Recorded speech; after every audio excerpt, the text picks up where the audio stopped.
Good morning friends. आज का अपना टॉपिक है बाइजेक्शन। बाइजेक्शन मतलब क्या है? तो बाइजेक्शन को कहते हैं वन वन और onto function. One one को कहते हैं इंजेक्शन, ऑन टू को कहते हैं सरजेक्शन, और बाइजेक्शन मतलब one one and onto. तो ये तीन वर्ड्स अपने हो गए। बाइजेक्शन का मतलब होता है one one B and onto B. One one and onto function. एक एग्जाम्पल लेते हैं। F R to R defined as f x equal to x square minus two x plus two. जब भी हमें ऐसा कुछ दिया हुआ होता है और सपोज मुझे फंक्शन ऑन टू है या नहीं वो चेक करना है, मतलब ये हो गया कि मुझे उसका रेंज निकालना है, तो ये इसको थोड़ा सिंप्लीफाई करता हूँ।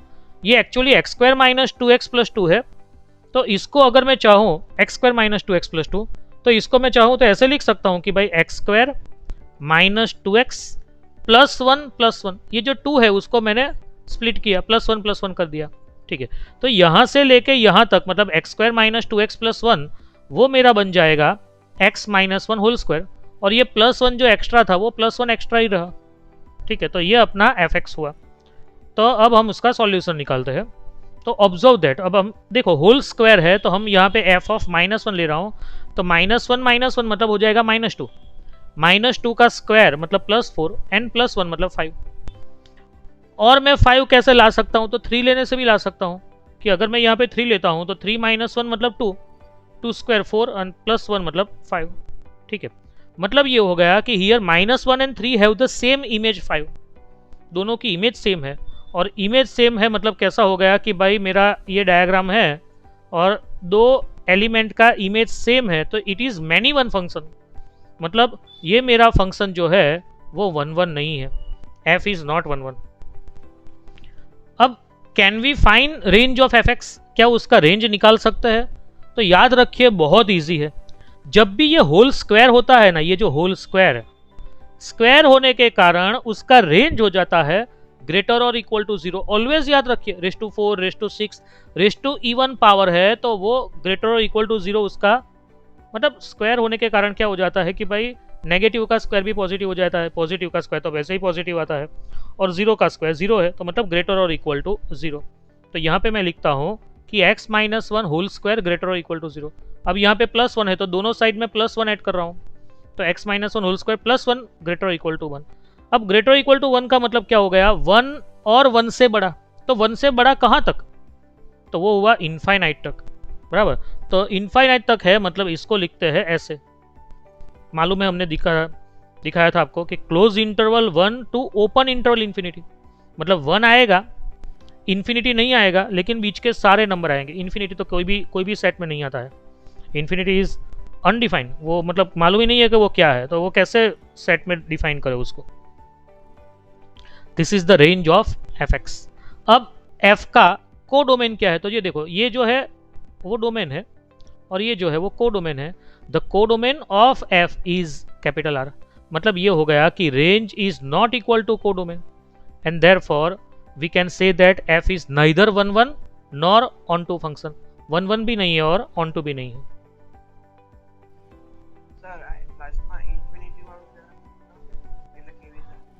इन्फिनिटी देखो, ये close interval one comma infinity, तो इसको ऐसे लिखते हैं कि देखो अगर मैंने ऐसे लिखा close interval one comma seven, तो क्या मतलब है? वन आएगा, ओपन इंटरवल होने के कारण सेवन नहीं आएगा, लेकिन बीच के सारे नंबर आएंगे, मतलब 1.5, 2, 2.3, 7, 6.9 सब नंबर आएंगे। ठीक है, तो हाँ बोलिए।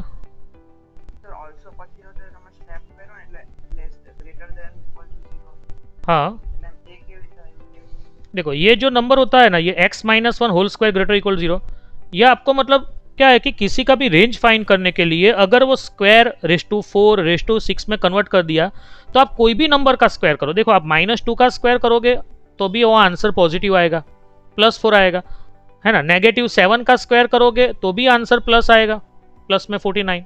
ठीक है, मतलब क्या हो गया कि किसी भी नंबर का square greater equal to zero होगा। जीरो कब होगा? कि अगर वो जीरो है तो x इक्वल टू 1 है तो 1 माइनस 1 जीरो होगा, जीरो का स्क्वायर जीरो।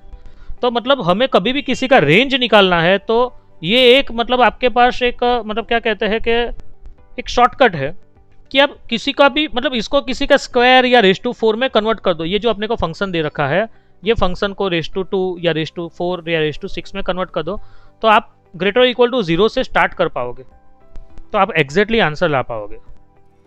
ठीक है, देखते हैं ऐसे और सम देखेंगे तो थोड़ा और मालूम पड़ेगा। मतलब ये क्या है कि ये शॉर्टकट होते हैं कि हमें वापस मतलब देखो तो ये पूरा वेरिएबल है। अब वेरिएबल में रेंज कैसे फाइंड करें, कितनी वैल्यू रखूं मैं, 1 2 3 4 5 6 कितनी वैल्यू रखूं। इससे अच्छा क्या है रेस टू 2 रेस टू 4 में कन्वर्ट कर पाऊँ तो मेरे लिए काम ईजी हो जाएगा। और थोड़े सम करेंगे तो मालूम पड़ जाएगा। इंपॉर्टेंट नोट, अब मेरा क्वेश्चन ये है कि अगर फंक्शन 1 1 एंड ऑन टू है तो डोमेन और कोडोमेन में एलिमेंट्स कितने होने चाहिए। मतलब क्या डोमेन के एलिमेंट कोडोमेन से ज्यादा होंगे तो चलेगा, या कम होंगे तो चलेगा, या इक्वल होंगे तो चलेगा। मतलब क्या करना है वो हम देखते हैं। देखिए ये मेरा डोमेन एंड कोडोमेन है। डोमेन में मैंने 4 एलिमेंट लिए, कोडोमेन में मैंने 3 एलिमेंट लिए। क्या ये फंक्शन 1 1 एंड ऑन टू बना पाओगे आप? वाई?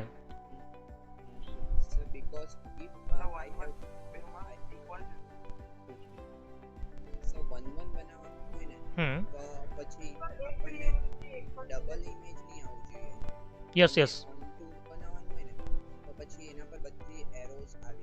Very good. यहाँ पे आप 1 1 नहीं बना पा रहे हो क्योंकि क्या है कि समझो, देखो चलो मैं बनाता हूँ आपको। ये मैंने एक फंक्शन डिफाइन किया। अब देखो 1 3 एलिमेंट के साथ एसोसिएट हो सकता है, P Q एंड R 3 के साथ। सपोज मैंने उसको एसोसिएट किया Q के साथ, ठीक है। अब 2 को अब 1 1 बनाना है तो मतलब 2 Q के साथ एसोसिएट नहीं हो सकता है, वो P और R के साथ ही हो सकता है ना। तो वो अगर जो 2 Q के साथ एसोसिएट हो गया तो वो 1 1 नहीं बनेगा। ओके, तो सपोज मैंने चलो एसोसिएट किया 2 को R के साथ। अब 3 की बारी, तो 3 सिर्फ P के साथ एसोसिएट हो सकता है। चलो मैंने 3 को P के साथ एसोसिएट कर दिया। अब 4 की बारी। देखो अगर मैं 4 को एसोसिएट नहीं करूंगा तो फंक्शन ही नहीं बनेगा, तो 4 को एसोसिएट करना ही है। सपोज मैंने 4 को Q के साथ एसोसिएट किया तो ये फंक्शन बन गया, ये ऑन टू भी बन गया क्योंकि हर एक पे एरो पहुंचे, P पे भी एरो पहुंचा, Q पे भी, R पे भी, डोमेन एंड रेंज सेम हो गया। लेकिन 1 1 नहीं बना। 1 1 क्यों नहीं बना? तो 1 की इमेज भी Q है और 4 की इमेज भी Q है। 1 1 मतलब इमेज रिपीट नहीं होनी चाहिए, ठीक है। तो मतलब यहाँ पे क्या था, Na ग्रेटर देन NB था, तो मेरा फंक्शन 1 1 नहीं बना। चलिए अब कोई कह सकता है मेरा फंक्शन 1 1 बनेगा या नहीं बनेगा? 1 1 एंड ऑन टू बनेगा। और किसी का आंसर? नहीं बनेगा। नहीं बनेगा। ओके, चलो देखते हैं क्या दिक्कत आती है। देखो फंक्शन मैंने बनाया, 1 के पास 4 पॉसिबिलिटी थी, वो P Q R S किसी के भी साथ एसोसिएट हो सकता था। सपोज 1 एसोसिएट हुआ Q के साथ। अब 2 के पास 3 पॉसिबिलिटीज है, वो P R S 3 इसलिए है क्योंकि 2 को 1 1 बनाना है, तो 2 Q के साथ तो एसोसिएट होगा ना, तो 2 1 1 नहीं बना पाएगा, मैनी 1 बन जाएगा। तो 2 Q को छोड़ के बाकी के 3 में से किसी भी एक के साथ एसोसिएट हो सकता है। सपोज 2 को मैंने P के साथ किया। अब 3 की बारी, तो 3 R एंड S दोनों के साथ, मतलब 2 में से किसी भी एक के साथ एसोसिएट हो सकता है। सपोज मैंने 3 को एसोसिएट किया S के साथ। इसका मतलब फंक्शन 1 1 तो बना लेकिन ऑन टू नहीं बना। फर्स्ट वाले केस में क्या था, ऑन टू बना, 1 1 नहीं बना। यहाँ पे 1 1 बना, ऑन टू नहीं बना, मतलब Na लेस देन NB है तो भी नहीं चलेगा। अब ये वाला केस है जिसमें Na इक्वल टू NB है, तो देखो 1 के पास 4 पॉसिबिलिटी है, PQRS। सपोज मैंने 1 को Q के साथ एसोसिएट किया। अब 2 Q के साथ नहीं जाएगा क्योंकि 1 1 बनाना है, तो 2 को PRS 3 पॉसिबिलिटी मिलेगी। सपोज 2 RS के साथ एसोसिएट हुआ। अब 3 की बारी है, तो 3 P एंड R 2 के साथ ही एसोसिएट हो सकता है, ज़्यादा से ज़्यादा, बराबर। तो मतलब 2 में से किसी भी एक के साथ। तो सपोज 3 एसोसिएट हुआ P के साथ। अब 4 की बारी, तो 4 को R के साथ ही एसोसिएट होना है, ठीक है। तो इसका मतलब ये हो गया कि ये वाला फंक्शन 1 1 एंड ऑन टू दोनों बना, 1 1 भी बना, ऑन टू भी बना। कब? Na इक्वल टू NB है तो इंपॉर्टेंट नोट में फर्स्ट नोट अपनी रहेगी, ये अपना 1 1 एंड ऑन टू दोनों बना। If F A to B is a bijection, अगर वो 1 1 एंड ऑन टू दोनों है, then Na equal to NB, तो Na एंड NB सेम होने चाहिए। चलिए अब मुझे निकालने हैं नंबर ऑफ बाइजेक्शंस, कितने फंक्शंस 1 1 एंड ऑन टू बना सकते हो। तो देखिए here F A to B N A equal to 4 N B equal to 4, क्योंकि अगर मुझे बाइजेक्शन बनाने हैं तो दोनों के एलिमेंट्स मुझे सेम लेने पड़ेंगे। अब ये मेरा फंक्शन डिफाइन हुआ by law of multiplication, total number of bijections is equal to, चलिए अब देखिए पहले 1 की बारी, तो 1 पी क्यू आर एस, 4 में से किसी भी एक के साथ एसोसिएट हो सकता है, मतलब 1 के लिए मेरे पास यहाँ पे 4 पॉसिबिलिटी है इक्वल टू 4, ठीक है। और समझो मैंने 1 को एसोसिएट कर दिया क्यू के साथ। अब 2 की बारी, 1 1 एंड ऑन 2 बनाना है मुझे, तो 2 क्यू के साथ एसोसिएट नहीं होगा, तो 2 पी आर एस, मतलब 3 में से किसी भी एक के साथ एसोसिएट होगा, ठीक है। मतलब 2 के लिए मेरे पास यहाँ पे 3 कंडीशन है इंटू 3। सपोज 2 एस के साथ एसोसिएट हुआ। अब 3 की बारी, तो 3 पी एंड आर में से किसी भी एक के साथ एसोसिएट हो सकता है, मतलब ये 3 के लिए मेरे पास यहाँ पे 2 पॉसिबिलिटीज है इंटू 2, ठीक है। तो मतलब समझो मैंने 3 को पी के साथ एसोसिएट किया, तो अब 4 की बारी, तो 4 आर के साथ एसोसिएट हो सकता है, 4 के पास सिर्फ एक ही पॉसिबिलिटी है, तो वो हो गया इंटू 1, ओके। तो 4 सपोज मैंने आर के साथ एसोसिएट कर दिया, तो मतलब मेरा आंसर क्या आया, 4 इंटू 3 इंटू 2 इंटू 1, और इसी को तो हम 4 फैक्टोरियल कहते हैं, ठीक है। तो इसका मतलब ये हो गया कि number of bijections from a set of n elements to the set of n elements, ठीक है। यहाँ पे भी n एलिमेंट्स है, यहाँ पे भी n एलिमेंट्स है, तो नंबर ऑफ बाइजेक्शन बनेंगे n फैक्टोरियल। चलिए अब ये समझते हैं कि एक x एक्सिस बनाया, एक y एक्सिस बनाया, ये ओरिजिन है, ये मैंने एक कर्व बनाया, और ये कर्व को मैंने y equal to F x function का नाम दे दिया। Here function F A to B is defined by y equal to F x. अब देखिए यहाँ पे मैंने एक वर्टिकल लाइन बनाई, और यहाँ पे भी मैं एक वर्टिकल लाइन बना रहा हूँ, ठीक है।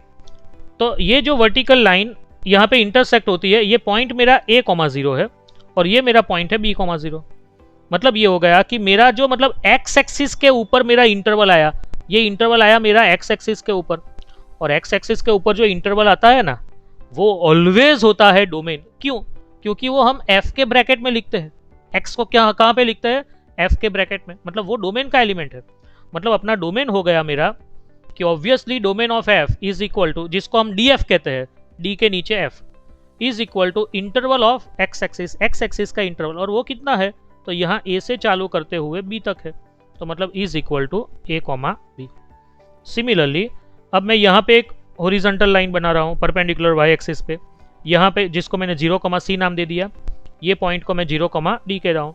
तो ये जो मतलब ये y एक्सिस पे जो मेरा इंटरवल आया, ठीक है, तो y मतलब आंसर है, fx का आंसर को मैं y कहता हूँ। आप यहाँ पे देखिए तो y इक्वल टू fx के आंसर को मैंने y कहा है, और आंसर मतलब रेंज, तो मतलब ये हो गया कि रेंज ऑफ f, मतलब जिसको मैं rf कहता हूँ, तो वो हो गया इंटरवल ऑफ y एक्सिस से, y एक्सिस का इंटरवल है, और वो मेरा आया c, d। अब मैं एक हॉरिजॉन्टल लाइन बनाता हूँ, देखिए तो ये हॉरिजॉन्टल लाइन कर्व को इंटरसेक्ट नहीं कर रही है क्योंकि कर्व के ऊपर है, ठीक है।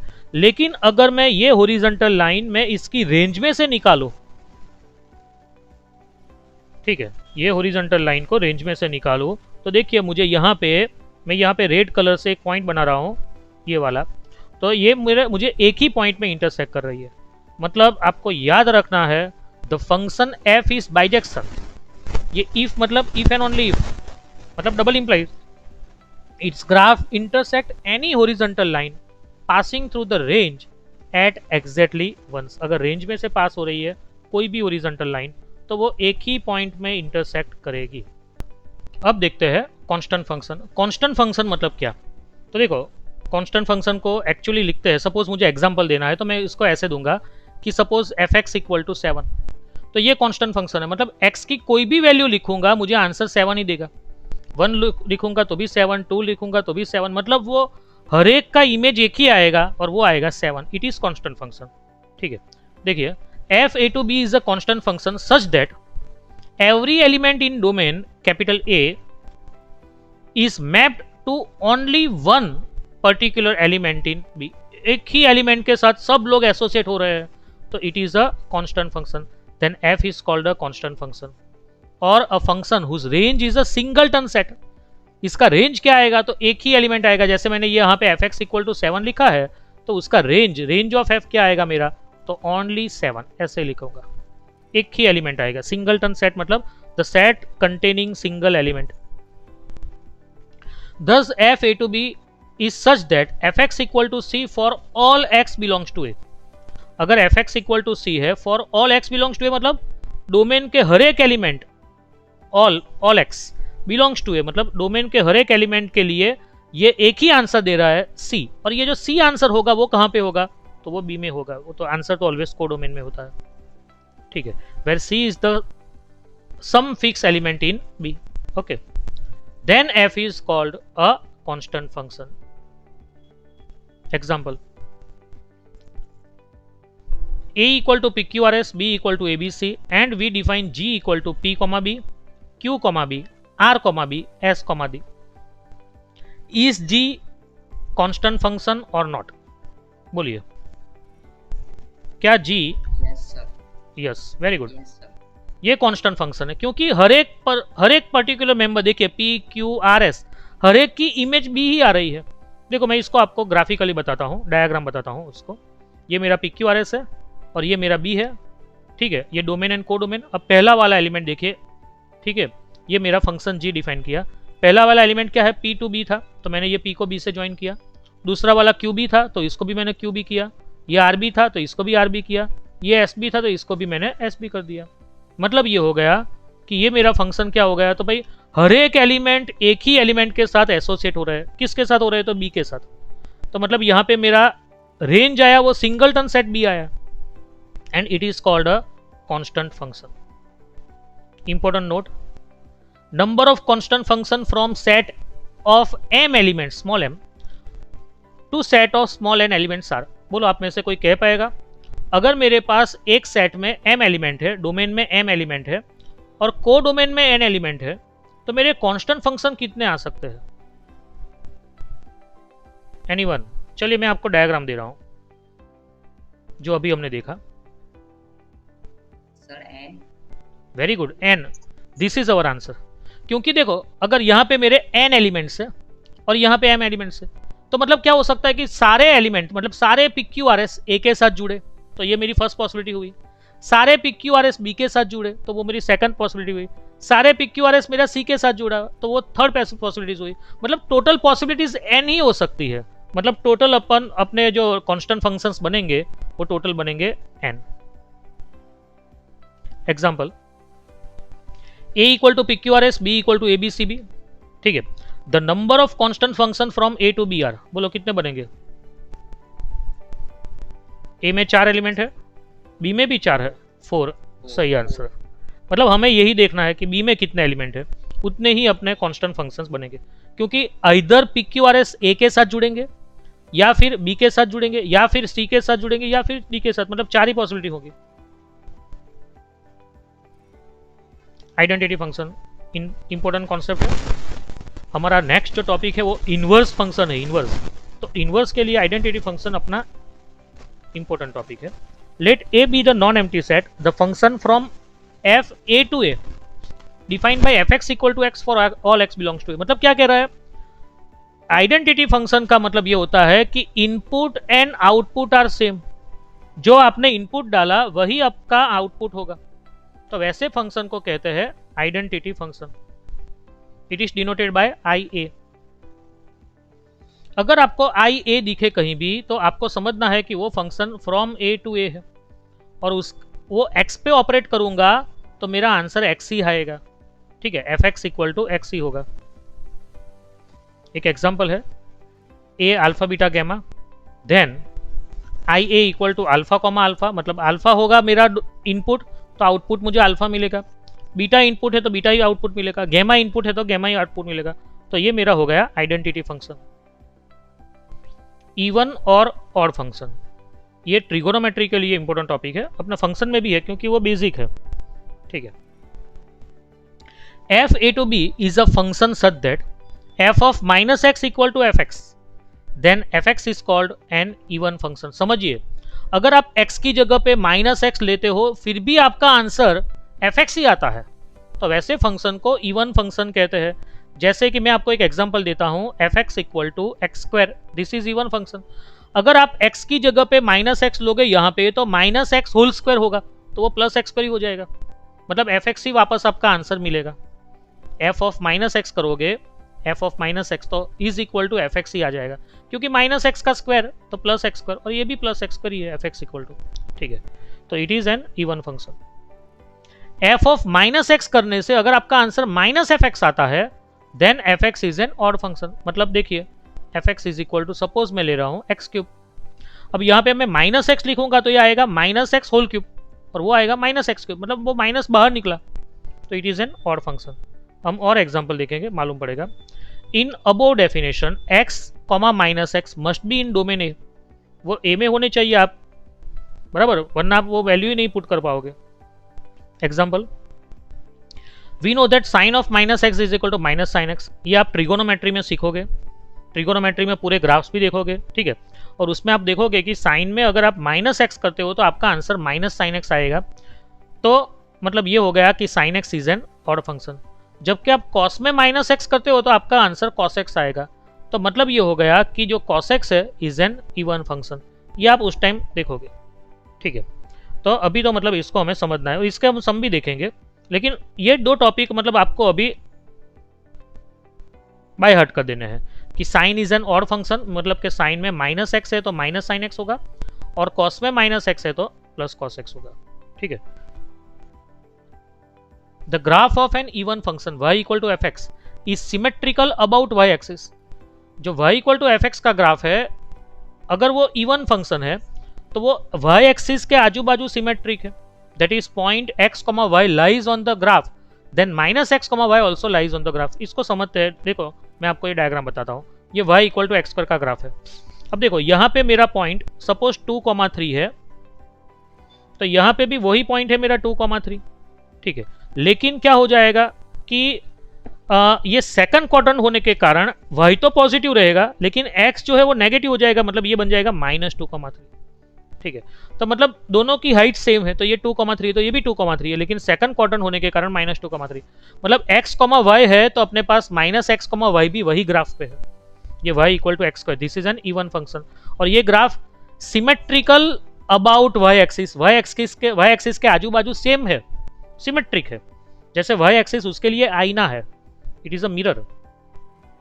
और एक ग्राफ देखते हैं, y equal to modulus x, ये वी शेप का ग्राफ आता है ओरिजिन पे, मतलब उसका कॉर्नर बनता है, और ये भी सिमेट्रिकल अबाउट y एक्सिस है, जैसे मतलब ये जा रहा है वैसे ये जा रहा है, जैसे कि ये मिरर है और जैसे ये जा रहा है उसका इमेज ऐसे बन रहा है, ऐसा मतलब आप सोचो। तो ये है इवन फंक्शन का ग्राफ। इवन फंक्शन का ग्राफ y एक्सिस पे सिमेट्रिक होता है, या फिर आप ऐसे भी लिख सकते हो कि x, y and minus x, y are on the graph.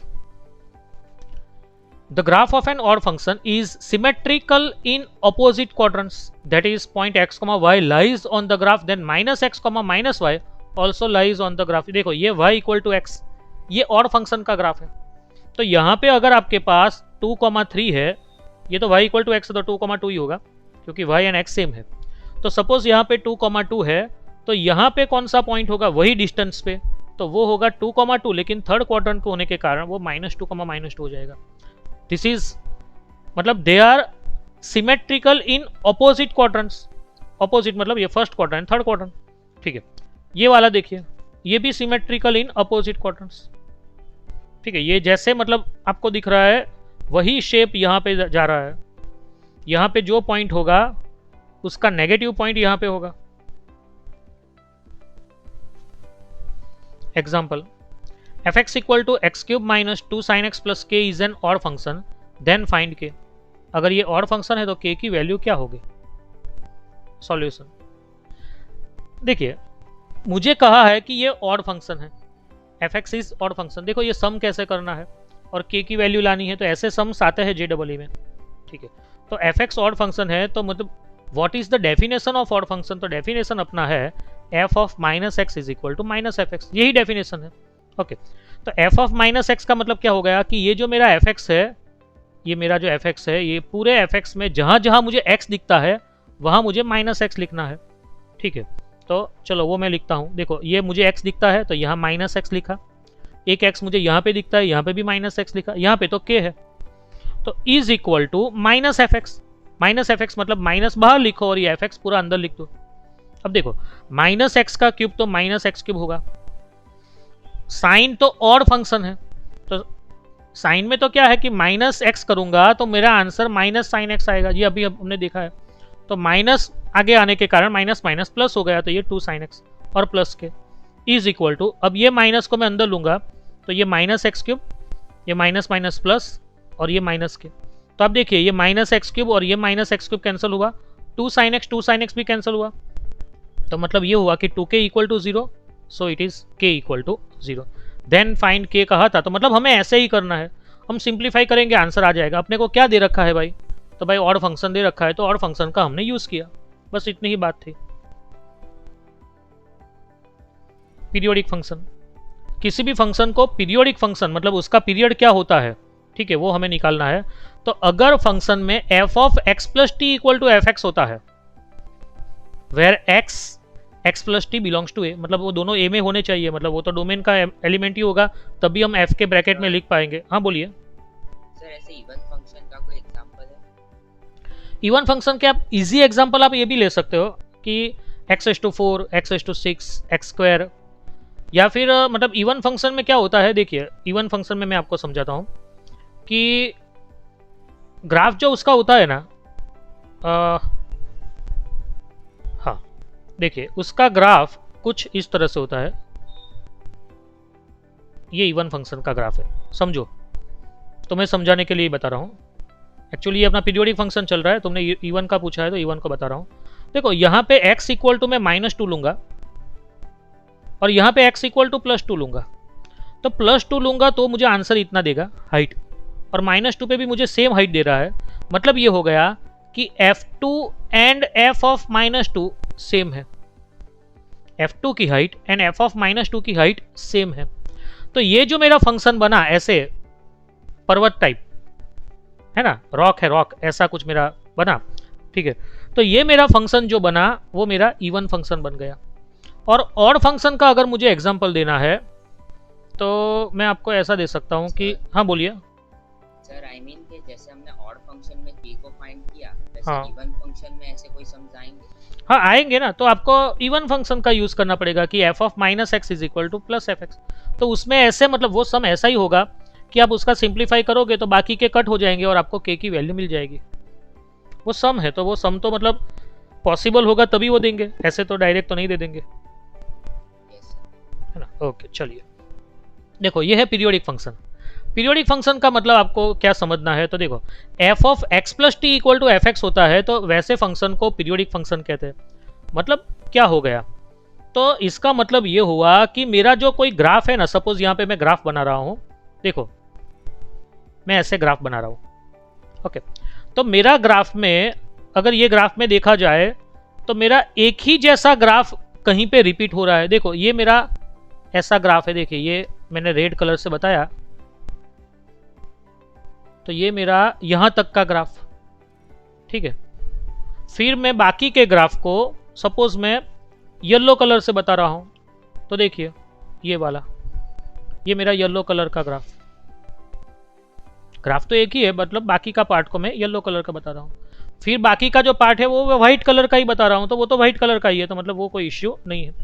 तो मतलब देखिए मेरा एक ही जैसा ग्राफ यहाँ पे रिपीट हो गया। मतलब क्या हो गया कि अगर यहाँ पे मेरा कोई पॉइंट है, सपोज मेरा x है, कि x की हाइट जो है, तो वही मुझे हाइट, सेम हाइट मुझे यहाँ पे x की मिलेगी, और ये पॉइंट होगा, सपोज ये मेरा 2 है और ये मेरा पॉइंट 11 है, तो मेरा क्या हो गया, ये 11 एक्चुअली क्या हुआ, 2 + 9 हुआ।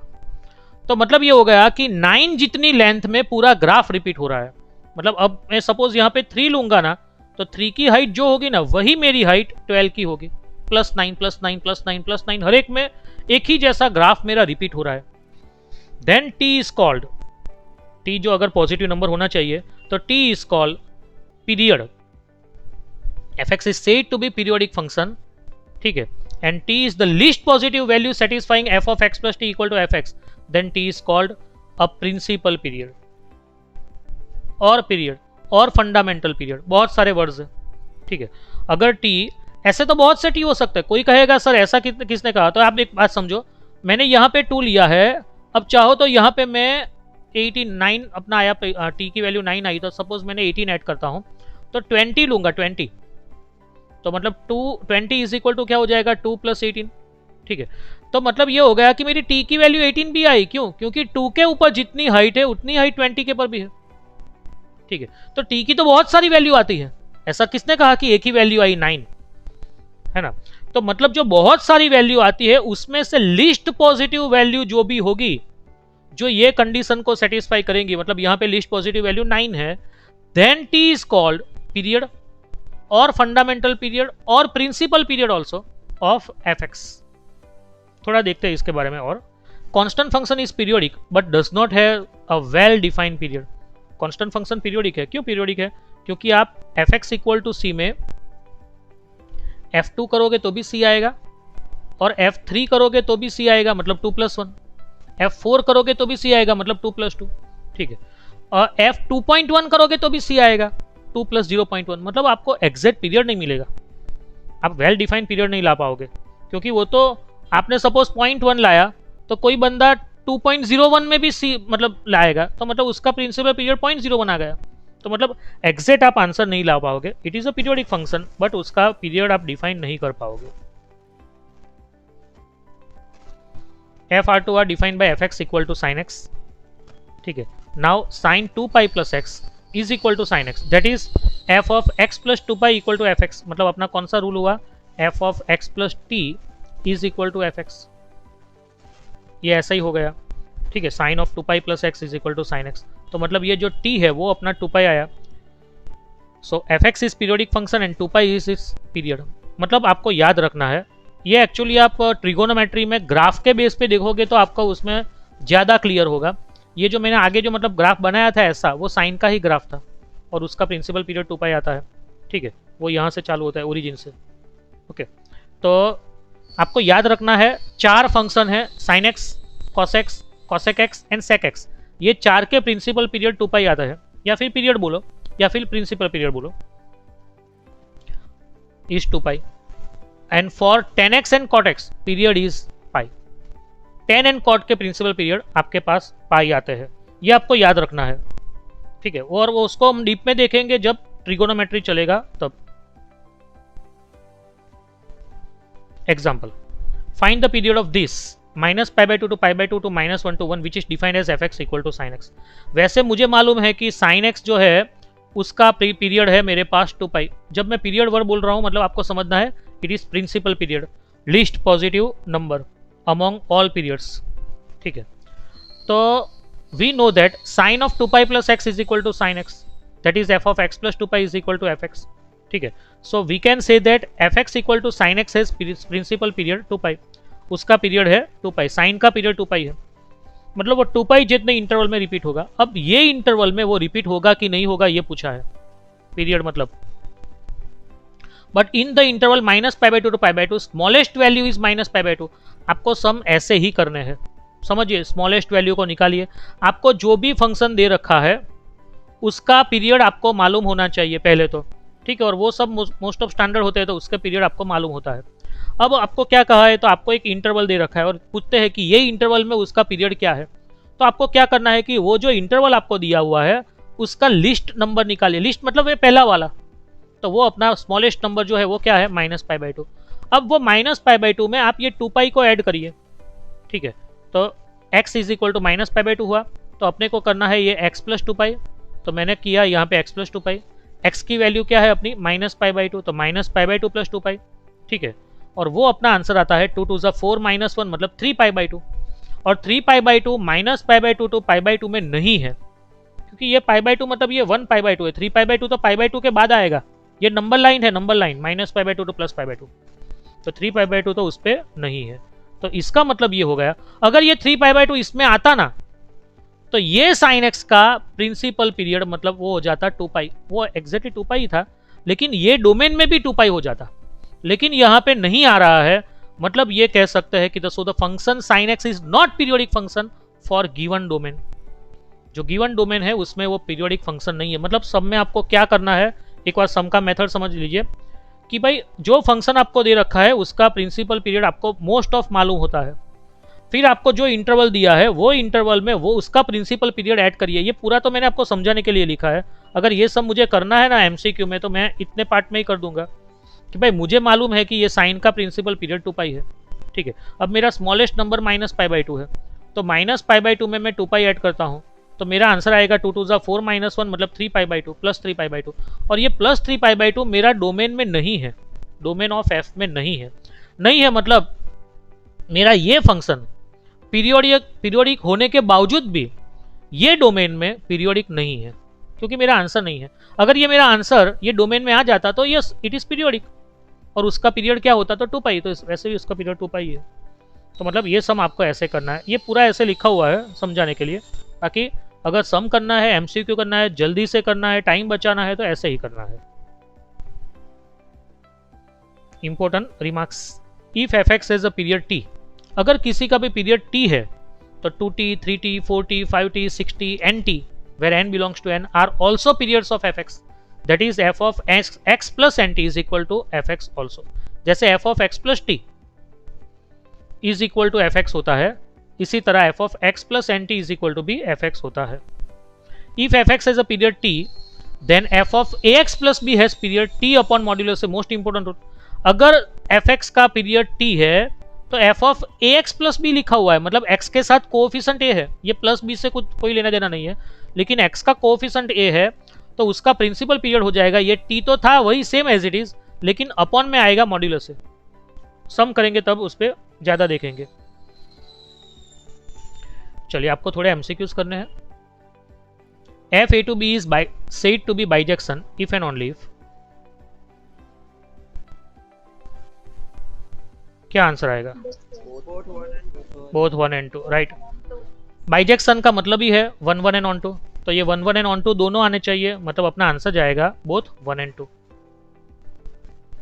अ function F A to B is said to be constant function if, चलो इसको कांस्टेंट फंक्शन कब कह सकते हैं, बोलिए।